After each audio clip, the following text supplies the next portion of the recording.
រៀបសួរបាទហើយអ្វីបានជាកម្មវិធី B3 ត្រូវឆ្លងកាត់ក្រសួងអន្តរជាតិដែលយើងហៅថា USCIS តើក្រសួងអន្តរជាតិធ្វើអីខ្លះបាទសូមបញ្ជាក់ថា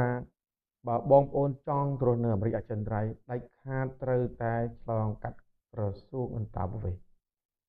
ទីនេះជាអ្នកកំណត់ថាបងប្អូនទៅរស់នៅអាមេរិកបានឬអត់អញ្ចឹងតាមរយៈកម្មវិធី B3 ជានឹងមើលក្រុមហ៊ុនធានាបងប្អូនថាតើក្រុមហ៊ុនហ្នឹងមានលុយគ្រប់គ្រាន់អត់ស្ថានភាពលុយចំណូលចំណាយរបស់ក្រុមហ៊ុនល្អអត់តើក្រុមហ៊ុននឹងអាចមានលុយគ្រប់គ្រាន់បុគ្គលិកចាយគ្រប់គ្រាន់រយៈពេលដែលគាត់ធ្វើការអត់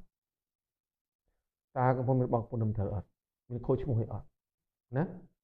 បាទហើយគេជាប់ឯកសារដែលបានមកពីក្រសួងការងារដូចជា LC ជាដើមហ្នឹងដែលមានបងប្អូនសញ្ញេមានមេធាវីមានអីក្រុមហ៊ុនសញ្ញេហើយហ្នឹងគេយកអានោះមកដាក់ទៅមជ្ឈមណ្ឌលវិសាជាតិបងប្អូនណាបាទអញ្ចឹងនេះជារឿងសំខាន់បងប្អូនបាទដើម្បីឲ្យបងប្អូនមានឱកាសបានរស់នៅអាមេរិកតាមរយៈក្រសួងអន្តរជាតិដែលយើងហៅ USCIS ហើយបន្ទាប់មកគេជួយឯកសារហ្នឹងទៅមជ្ឈមណ្ឌលវិសាជាតិគេហៅ NVC ដើម្បីពិនិត្យមើលថាតើបងប្អូនមានវីសាសម្រាប់បងប្អូនទៅហើយឬនៅបើមានឲ្យបងប្អូនបង់ថ្លៃរែងវីសាបច្ចុប្បន្ននេះម្នាក់345បាទ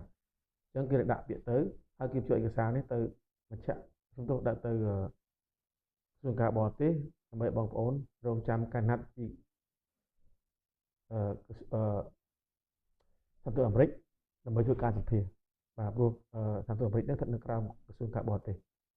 បាទបងប្អូនបាទអញ្ចឹងនេះគឺជាដំណើរការរបស់វាដំណើរការពីនៅក្នុងមជ្ឈមណ្ឌលវិសាជាតិ